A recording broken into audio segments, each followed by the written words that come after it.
একটি সোনার মুদ্রা নিন, সেটা জলে ফেলে দিন, তারপর তুলে নিন, সেটা মাটিতে ফেলে দিন, আবার তুলে নিন, কাদায় ফেলে দিন, আবার তুলে নিয়ে হাতুড়ি দিয়ে তার উপর প্রহার করুন। তারপরেও সেই সোনার মুদ্রার মূল্য সেটাই থাকে যা আগে ছিল, তাই না? এটা হলো উদাহরণ সংসারের সেই প্রত্যেকটা জীবের জন্য, প্রত্যেকটা মানুষের জন্য। কখনো কখনো জীবনে সাফল্যের বদলে আমরা বিফলতা পাই। যতটা আশা করেছিলাম ততটা শ্রেষ্ঠ কর্ম করতে পারি না। কখনো বা আমরা ভুল করে ফেলি, কখনো আমরা অনুচিত কর্ম করে ফেলি, কখনো সংসার আমাদের বুঝতে পারে না। তার পরিণামস্বরূপ এই সংসার আমাদের নিন্দা করে, আমাদের উপেক্ষা করে, আমাদের বিষয়ে কটু কথা বলে, কখনো সামনাসামনি বা কখনো পেছনে। সংসার এমন একটা আচরণ করে যেন আমাদের সাথে কথা বলাটাই একটা বিশাল অপরাধ। এবার সেক্ষেত্রে কি করা উচিত? মনকে শান্ত করা উচিত। বেশিরভাগ ক্ষেত্রেই এমন সময় মানুষ এটা ভেবে বসে যে তার জীবনের কোনো মূল্যই নেই। তার মনে হয় যে সে এই সংসারে শুধু একটা বোঝার সমান। সে নিজেকে ঘৃণা করতে থাকে। ওর মনে হয় যে তার জীবন শূন্য। কিন্তু তা নয়। আপনি সোনার মুদ্রার মতো। যদি আপনার মধ্যে সেই গুণ থাকে, আপনি শ্রেষ্ঠ কর্ম করেন, আপনার মধ্যে সেই বিদ্যা থাকে, আপনি নিরন্তর প্রয়াস করেন, সৎকর্মের পথে এগোতে থাকেন, তাহলে আপনার নিজের যে মূল্য তৈরি হয় সেটা কোনো পরিস্থিতিতে কোনো ব্যক্তি আপনার থেকে কেড়ে নিতে পারবে না।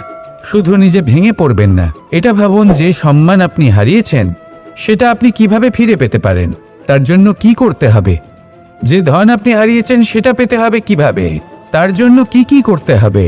শান্ত মনে সবটা ভেবে দেখুন, সিদ্ধান্ত নিন এবং অগ্রসর হন। আপনি এই সংসারের কাছে তেমনই হয়ে উঠবেন যেমন আপনার কর্ম হবে। যদি তা শ্রেষ্ঠ হয়, সবাই তাই ভাববে। আসুন আমার সাথে ভালোবেসে বলুন, রাধা রাধা। সূর্য এই সংসারকে আলো প্রদান করে। সূর্যের মনে যদি নিজের তেজের জন্য অহংকার জন্ম নেয়, তখন তার অহংকার ভঙ্গ করে মেঘ। সূর্যের আলো পূর্ণরূপে ঢেকে দেয়। মেঘের মনে যদি নিজের গতি নিয়ে অহংবোধ জন্ম নেয়, তাহলে মেঘের অহংকার ভঙ্গ করে পর্বত। মেঘের গতি অবরুদ্ধ করে দেয়। এবার যদি পর্বত নিজের নিশ্চলতা নিয়ে অহংকার করে, তাহলে সেই অহংবোধ ভঙ্গ করে একটি মূষক। সেই বিশাল পর্বতে একটি ছিদ্র করে দেয়। এবার যদি মূষকের নিজের মনে অহংবোধ জন্ম নেয়, তাহলে জল তার অভিমান ভঙ্গ করে, সেই ছিদ্র দিয়ে প্রবেশ করে। আর যদি জলের মনে অহংবোধ জন্ম নেয়, তখন মানুষ বাঁধ নির্মাণ করে তার গতিপথ রুদ্ধ করে, জলের অহংকার ভঙ্গ করে। আর যদি মানুষের মনে অহংকার জন্ম নেয়, তখন সূর্য নিজের তাপ দ্বারা মানুষের অহংকার ভঙ্গ করে। এই সংসারে অহংকার প্রদর্শন করার কোনো প্রয়োজন নেই। আমাদের সবার মধ্যেই কিছু বিশেষ গুণ আছে, আর সবার মধ্যে কোনো না কোনো দোষও আছে। এই প্রকৃতি আমাদের কি শিক্ষা দেয়? কেউ একে অপরের সাথে লড়াই করে না, একে অপরের জন্য বাধা সৃষ্টি করে না, শুধু নিজের কর্ম করে। সূর্য নিজের প্রকাশ দ্বারা বনস্পতি এবং গাছপালাকে জন্ম দেয়। মেঘ বর্ষা সৃষ্টি করে লুপ্ত হয়ে যায়, আবার নির্মিত হয়। পর্বতের সেই নিশ্চলতা সেই বর্ষাকে একটা দিশা প্রদান করে, আর তারপরে তা ধারা হয়ে প্রবাহিত হয়ে যায়। এইসব কি? এইসব একটা সম্পর্ক, একটা চক্রের মতো। সবাই একসাথে নিজের কর্ম করে, তাই এই চক্র আবর্তিত হয়। এটা আমাদেরও করতে হবে। একসাথে মিলে কাজ করতে হবে। কারোর জন্য বাধা হয়ে উঠলে হবে না, কাউকে ছোট মনে করলে হবে না। এটাই করতে থাকুন। সবাই মিলেমিশে কর্ম করুন। প্রকৃতি আমাদের এই শিক্ষাই দেয়। আসুন আমার সাথে ভালোবেসে বলুন, রাধা রাধা। এই সংসার বলে যে কৃষ্ণ হলো মহাযোগী। কেউ বলে যে কৃষ্ণ হলো সাংখ্যযোগের প্রবর্তক, কেউ বলে ভক্তিযোগের, কেউ বলে জ্ঞান যোগের, কেউ কেউ এটা মনে করেন যে অষ্টাঙ্গ যোগের প্রভু হলাম আমি। কিন্তু এই যোগ আসলে কি? যোগ বিষয়টাকে বোঝা খুব একটা কঠিন নয়, কিন্তু সেই যোগকে নিজের যাপনের অংশ করে তোলা হলো অত্যন্ত কঠিন, আর তার জন্য প্রয়োজন অভ্যাস। যোগ শব্দটার অর্থ হলো যুক্ত করা। আর এটা আমি ছোটবেলায় শিখেছিলাম। যখন আমার মাখন খেতে ইচ্ছে করত আর মা মাখনের সেই হাঁড়িটা ওপরে টাঙিয়ে রাখতেন, তখন আমরা ভাবতাম যে অত দূরে পৌঁছবো কি করে। তখন আমরা যোগের বিষয়ে জানতে পারলাম, আর তখন জানতে পারলাম যে সবথেকে গুরুত্বপূর্ণ যোগ আসলে কি? সহযোগিতা, সাহায্য। আমরা সব সখারা একসাথে জড়ো হতাম, একে অপরের পিঠের উপর উঠে দাঁড়াতাম, আর তারপর আমরা ওই মাখনের হাঁড়ির কাছে পৌঁছতে পারতাম, আর তারপর আমরা সবাই মিলে সেই মাখন ভাগ করে খেতাম। সহযোগিতা, এটা অত্যন্ত গুরুত্বপূর্ণ। পাণ্ডবরাও মহাভারতে এটাই করেছিলেন। ওনাদের সাথেও কেউ ছিল না, একে অপরকে সাহায্য করে ওনারা অনেক বীরদের একত্রিত করেছিলেন। তারপর অবশেষে মহাভারতের এই মহাযুদ্ধে ওনারা জয়লাভ করেছিলেন।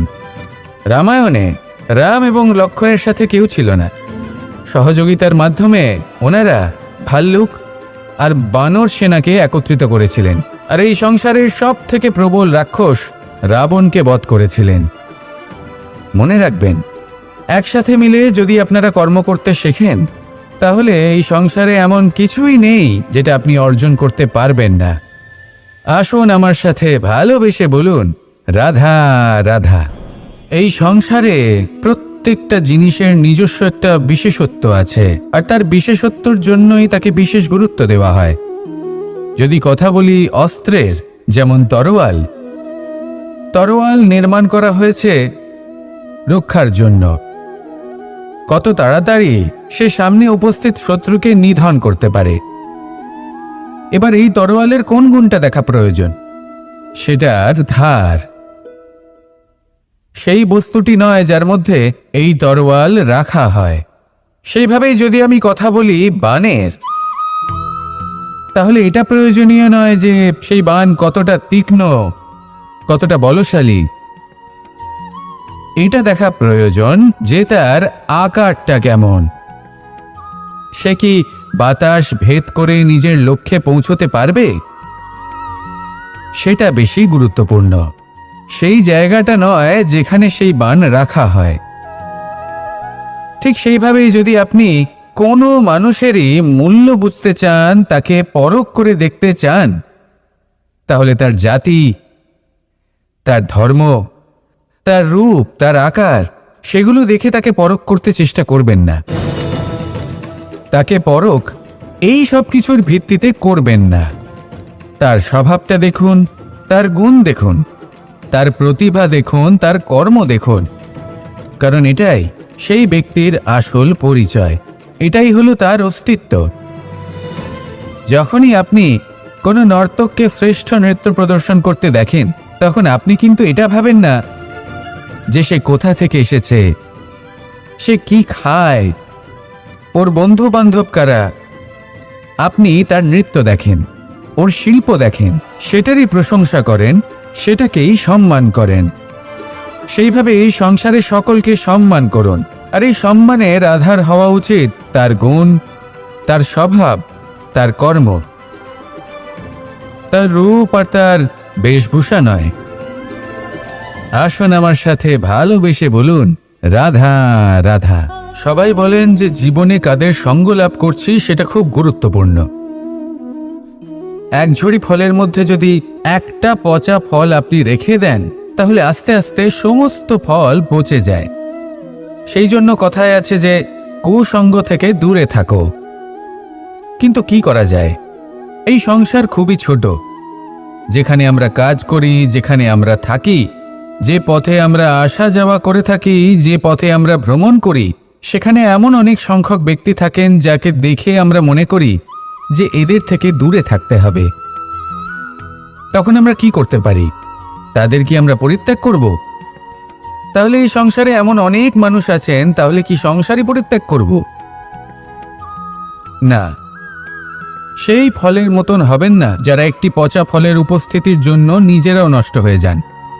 বরং হয়ে উঠুন চন্দন বৃক্ষের মতন, যেটা আসলে সাপেদের বাসস্থান, যেখানে অনেক সংখ্যক অত্যন্ত ভয়ানক বিষধর সাপ থাকে। তারপরেও এই চন্দন, সে কিন্তু নিজের শ্রেষ্ঠত্ব হারায় না, এর মূল্য কিন্তু সেই একই থাকে। মনে রাখবেন, এই সংসারে নিজের সঙ্গ বদলানোর পূর্বে নিজেকে বদলান। নিজেকে কিছুটা এমনভাবে গড়ে তুলুন যে কেউ আসুক না কেন সে যেন আপনাকে বিভ্রান্ত বা দূষিত না করতে পারে। আসুন আমার সাথে ভালোবেসে বলুন, রাধা রাধা। নিজের নিজের অভিজ্ঞতাগুলো দেখে, তার পরিণাম দেখে প্রত্যেক মানুষের মনে একটা ধারণা জন্ম নেয়। প্রজন্মের পর প্রজন্ম যখন অগ্রসর হতে থাকে, এই ধারণাগুলোই কারণ হয়ে ওঠে যা মানুষের জীবনে তার শুভর, অশুভর, লাভের, ক্ষতির এই সব কিছুর আধার হয়ে ওঠে। যেমন ধরুন, আপনি কোথাও যাচ্ছেন আর পথে বেড়াল রাস্তা পার করে গেল, সেটা অশুভ বলা হয়। কেউ হাঁচলে কাজ থামিয়ে দেওয়া হয়। বলা হয় যখন আপনি কোনো শুভ কাজ করতে যাবেন তখন মিষ্টি খেয়ে যাবেন, কাজ সফল হবে। যদি কোনো ব্যক্তি অনুচিত কথা বলে দেন তার মানে অনুচিত কিছুই ঘটবে, আদি ইত্যাদি এরকম অনেক সংখ্যক ধারণা আছে। কিন্তু সবকিছু যদি এরকমই হতো তাহলে প্রত্যেক মানুষ নিজের কথা দ্বারা নিজের বা অন্য কারোর জীবন স্বর্গতুল্য করে তুলত, নয়তো নরকে পরিণত করত। কিন্তু এরম কি আদৌ হয়? না। কারণ এই সব ধারণা, এই সব কিছু এর উৎস হলো মানুষের মন, তার মস্তিষ্ক। যখন আমরা কোনো বাক্য বা কোনো ধারণাকে একটু বেশি গুরুত্ব দিয়ে ফেলি, তার উপর একটু বেশি বিশ্বাস করে ফেলি, তখন যেটা হয়, তখন আমাদের এই ইচ্ছে শক্তি তার সঞ্চার হয় সেই বাক্যের মাধ্যমে। আর সেই জন্য সেই বাক্য আস্তে আস্তে ফলপ্রসূ হতে থাকে। এটা হলো মানুষের মনের শক্তি, তার মস্তিষ্কের শক্তি। এটা কখনো ভুলে যাবেন না। এটা প্রয়োগ করুন আর তার সদ্ব্যবহার করুন। একে প্রয়োগ করুন নিজের লক্ষ্যে পৌঁছানোর জন্য, শুভ কর্ম করার জন্য। আসুন আমার সাথে ভালোবেসে বলুন, রাধা রাধা। কখনো আমরা কোনো হাটে যাই, কোনো বিশেষ বস্তু কেনার থাকে, ওখানে যাই, গিয়ে অন্য কারোর কথা শুনে অন্য কোনো বস্তু কিনে নিয়ে আসি, অদরকারি জিনিস কিনে ফেলি। তারপর ভাবি যে আমরা এরকম কেন করলাম, এটা আমরা ভুল করলাম, আমার এটা করা উচিত হয়নি, আদি ইত্যাদি। মানুষ যখন জীবনে এমনই সিদ্ধান্ত নিয়ে বসে, এমন নির্বাচন করে, তখন সেই সিদ্ধান্ত নিশ্চিত রূপে তার ভবিষ্যতের জন্য অত্যন্ত গুরুত্বপূর্ণ হয়। কিন্তু যদি আপনি কোনো অনুচিত চয়ন করে ফেলেন তাহলে মন খারাপ করবেন না, সেই গ্লানিবোধ নিয়ে কষ্ট পাবেন না, সামনে অগ্রসর হতে থাকুন। কারণ এই অনুচিত নির্বাচন আপনাকে উচিতভাবে জীবনযাপনের পথ দেখাতে পারে। এবার যদি আমি আপনাকে বলি যে আপনি আগুনে হাত দিন, সেটা কি আপনি করবেন? করবেন না। কেন? কারণ জীবনে কোনো না কোনো দিন আপনি একটা ভুল নির্বাচন করে আগুনে হাত দিয়েছিলেন। তারপরে আপনি শিক্ষা পেয়েছিলেন যে আমি জীবনে আর কোনোদিন আগুনে আর কিছুতেই হাত দেব না। এই জীবনও ঠিক সেরকমই। জীবনের সেই সব অধ্যায়, সেই সব সময় যা ব্যর্থ হয়েছে, সেটা নিয়ে ভেবে সময় নষ্ট করবেন না। সেটা থেকে যে শিক্ষা পেয়েছেন সেটা মনে রাখুন, আর যে অধ্যায় বাকি রয়েছে, যে সময় বাকি রয়েছে, তাতে কিভাবে সফল হওয়া সম্ভব সেই বিষয়ে ভাবুন। আর আমার সাথে ভালোবেসে বলুন, রাধা রাধা। রামায়ণের একটা অত্যন্ত শ্রেষ্ঠ কাহিনী আছে যেটা খুব অমূল্য শিক্ষাদান করে। দশানন যখন ধরাশায়ী হলেন এবং মৃত্যুশয্যায় শুয়েছিলেন, ওনার শেষ নিঃশ্বাস ত্যাগের সময় শ্রীরাম লক্ষ্মণকে বললেন যে, হে লক্ষ্মণ, রাবণের কাছে যাও, ওখানে যাও, ওনার থেকে কিছু জ্ঞান অর্জন করে এসো। উনি হলেন মহাজ্ঞানী, আর ওনার থেকে জ্ঞান অর্জনের এটাই শ্রেষ্ঠ সুযোগ। লক্ষ্মণ প্রথমে মানতে চাইলেন না, কিন্তু শ্রীরাম বোঝানোর পরে লক্ষ্মণ ওনার কাছে গেলেন, রাবণের মাথার কাছে গেলেন আর বললেন, দাদা বলেছেন আপনার থেকে জ্ঞান অর্জন করতে। রাবণ কিছুই বললেন না। লক্ষ্মণ বললেন, আপনি তো দেখছি খুব অহংকারী, মৃত্যুশয্যায় শুয়ে আছেন, শেষ নিঃশ্বাস ত্যাগ করতে চলেছেন, আর তাও এত অহংকার। রাবণ বললেন, নিজের দাদা রামকে ডাকো। শ্রীরাম এলেন, রাবণের পায়ের কাছে এসে দাঁড়ালেন। উনি নিজের হাত জোড় করলেন আর বললেন, হে মহাপণ্ডিত রাবণ, আপনি হলেন মহাজ্ঞানী, দয়া করে আমাদের কিছু জ্ঞান প্রদান করুন। রাবণ বিনম্র চিত্তে ওনার কথা শুনলেন, খুব বিনম্র চিত্তে ক্ষমা প্রার্থনাও করলেন, আর এই সংসার একটি অত্যন্ত শ্রেষ্ঠ জ্ঞান লাভ করল। এর দ্বারা আমরা ঠিক কি শিক্ষা লাভ করি? রাম এবং লক্ষ্মণ দুজনেই ছিলেন তেজস্বী, দুজনেই ছিলেন শ্রেষ্ঠ, ছিলেন বীর, ছিলেন বলবান। কিন্তু শ্রীরামকে মর্যাদা পুরুষোত্তম বলা হয়ে থাকে, কারণ উনি বীর ছিলেন, সাহসী ছিলেন। তার সাথে একটি অত্যন্ত গুরুত্বপূর্ণ গুণ ছিল, সেই গুণ হলো বিনম্রতা। এটা খুবই শ্রেষ্ঠ একটা গুণ। যদি কেউ আপনাকে কটু কথা শোনায়, তাহলে উত্তরটা আপনি বিনম্রভাবেও দিতে পারেন। এই বিনম্রতা এমন এক আবেগ যেটা দেখে মনে হবে কোমল, কিন্তু এটা ততটাই প্রবল অস্ত্র। এমন একটা অস্ত্র যা সকলকে নিরস্ত্র করে দিতে পারে। যদি আপনি সাহসী হন এবং বিনম্র হন, তাহলে আপনি বিজয়ী হবেন। যদি আপনি জ্ঞানী হন এবং বিনম্র হন, তাহলে আপনি অবশ্যই মহাজ্ঞানী হয়ে উঠবেন। তাই নিজের মনে বিনম্রতা ধরে রাখুন আর ভালোবেসে বলুন, রাধা রাধা। মানুষ জীবনে অনেক ধরনের সুখ লাভ করে, অর্থ সুখ, পরিবারের সুখ, বৈভবের সুখ। কিন্তু এমন একটা সুখ আছে যা বেশিরভাগ মানুষকে প্রভাবিত করে, কিন্তু সেই সুখ তাদের কোনো প্রয়োজনই নেই। সেটা হলো পরনিন্দা সুখ। অর্থাৎ এমন কোনো ব্যক্তিকে নিয়ে নিন্দা করা, তার প্রতি অনুচিত শব্দ প্রয়োগ করা, কারণ সেই ব্যক্তিকে আপনি পছন্দ করেন না। আর এমন অনেক মানুষ আছেন যারা এই কাজ করে খুব আনন্দ লাভ করেন, যেটা করা উচিত নয়। কারণ এতে আপনার সময়, আপনার ঊর্জা, আপনার নিজের অন্তরের ইতিবাচক শক্তি আপনি নষ্ট করে ফেলছেন। আর এই সব কিছুই আপনার প্রয়োজন আছে। যাদেরকে আপনার পছন্দ নয়, সেই ব্যক্তির বিষয়ে কথাই বলবেন না। সেই সব ব্যক্তির দিকে মনোনিবেশ করুন যাদের আপনি ভালোবাসেন। সেই সব কাজে মন দিন যেগুলো আপনার ভালো লাগে। সেই বস্তুর দিকে নজর দিন যেগুলো আপনার প্রিয়, নিজের লক্ষ্যের দিকে, এই সব কিছুর দিকে নয়। এমনটা করলে আপনার জীবনে আপনি সেই সব বস্তুর দিকে নজর দিতে পারবেন যারা প্রকৃত অর্থে আপনার জীবন আরও শ্রেষ্ঠ করে তোলে। এমনটাই করুন, জীবন আরও অনেক বেশি সুন্দর হয়ে উঠবে। আর তখন এই মন প্রসন্ন হয়ে বলবে, রাধা রাধা। আজ আমরা আবার সাফল্য আর অসফলতার বিষয়ে কথা বলবো। সফল ব্যক্তি কে হয় এবং অসফল ব্যক্তি কে হয়, এই বিষয়ে আমরা আগে অনেকবার কথা বলেছি। প্রত্যেক ব্যক্তি সাফল্য লাভ করতে চান, কিন্তু প্রত্যেক ব্যক্তি সাফল্য লাভের এই কাজে সফল হতে পারেন না। এবার এটা কেন হয়, এর পেছনে কারণটা কি? কারণ হলো ভয়। সফল ব্যক্তি হলেন তিনি যিনি নিজের সিদ্ধান্ত দ্বারা এই সমস্ত সংসারকে বদলে দিয়ে থাকেন, এবং অসফল ব্যক্তি হলেন তিনি যিনি এই সংসারকে দেখে এর বিষয়ে ভেবে নিজের সিদ্ধান্ত বদলে ফেলেন। প্রয়োজন হলো নিজের লক্ষ্যের বিষয়ে ভেবে দেখার, পথের বিষয়ে ভেবে দেখার। একবার যদি আপনি পথ নির্বাচন করে থাকেন, সেই পথে অগ্রসর হতে থাকুন আর তাতে অটল থাকুন। সবসময় দৃঢ় প্রতিজ্ঞ হন। আপনি যদি কোনো পথে টিকে থাকেন আর নিরন্তর পরিশ্রম করতে থাকেন, তবেই আপনার জীবনে সাফল্য আসবে।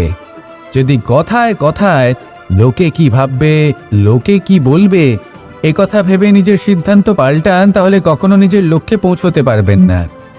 আসুন আমার সাথে ভালোবেসে বলুন, রাধা রাধা।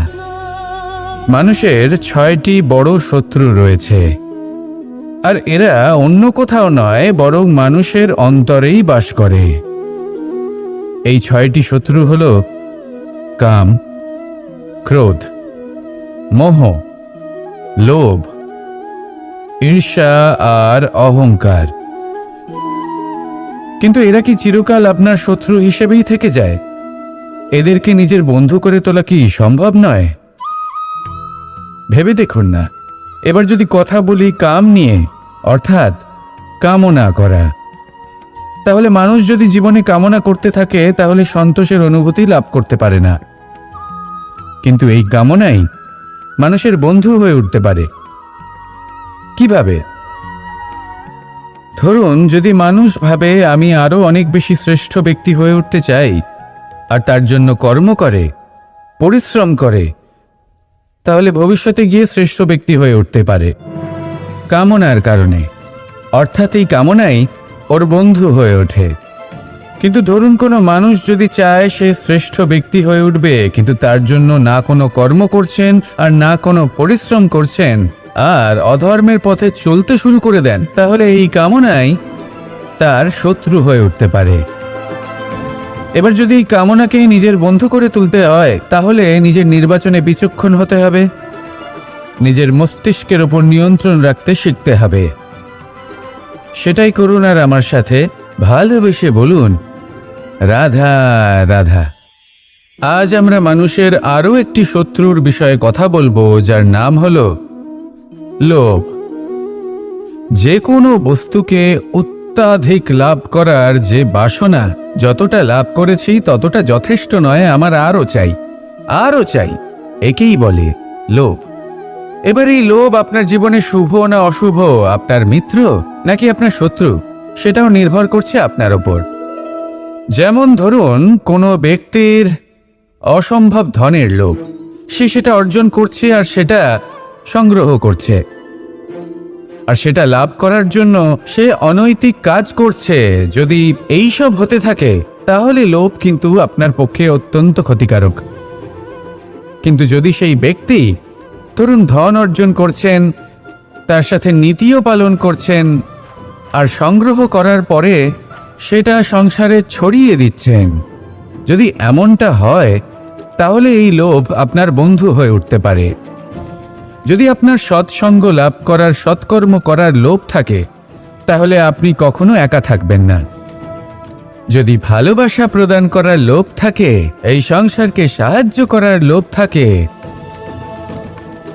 তাহলে এই লোভ যা সংসারের শত্রু, সেটা কিন্তু আপনার সাথে পরমাত্মার মিলন ঘটাতে পারে। এবার এই লোভকে নিজের মিত্র করে তুলবেন নাকি শত্রু করে তুলবেন, সেই সিদ্ধান্ত আপনারই।